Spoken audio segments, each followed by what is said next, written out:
সেই তুলনায় পানি নাই। এখন আপনারা দেখতেছেন যে বস্তাগুলো ছিল, সেই বস্তা এখন বস্তার নিচে পানি চলে গেছে।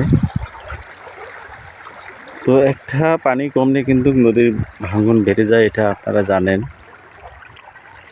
তো সর্বপ্রথম আমি কথা বলছি যে কুড়িগ্রামের রাজারহাট থানার বিদ্যানন্দ 6 নং ক্রসবাদ থেকে। তো আপনারা দেখতে পাচ্ছেন যে এই যে ইয়াটি দেখতে পাচ্ছেন, অর্থাৎ যে গ্রামটি দেখতে পাচ্ছেন, এই গ্রামের পশ্চিম পাশে হলো আপনার রামহরি হংসধর। তা এই যে ট্যাকটা দেখতেছেন, এই ট্যাকের ওই দিকে ভিতরে পূর্ব দিকে আর কি ঢুকে পড়ছে নদী। ওই নদীতে ওই দিকে, তারপর ওই দিকে জিও ব্যাগ ফেলানো আছে।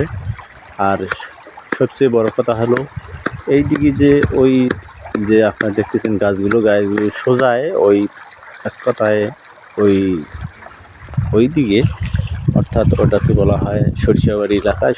সরিষাবাড়ি এলাকায় ওই দিকে কিন্তু মোটামুটি একটু পানি কমলে আর কি ভাঙন শুরু হয়। এইটাই জনমনে একটু প্রশ্ন বা আতঙ্ক থাকে যে ভাঙতে মোটামুটি আর কি যে বাঁধের কাছে বা চলে গেছে, অনেক ঘরবাড়ি ইতিপূর্বে বিলীন হয়ে গেছে।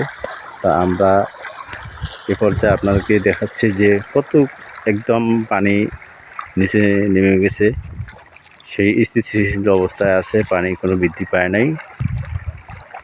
তো আপনাদেরকে দেখানোর চেষ্টা করছি।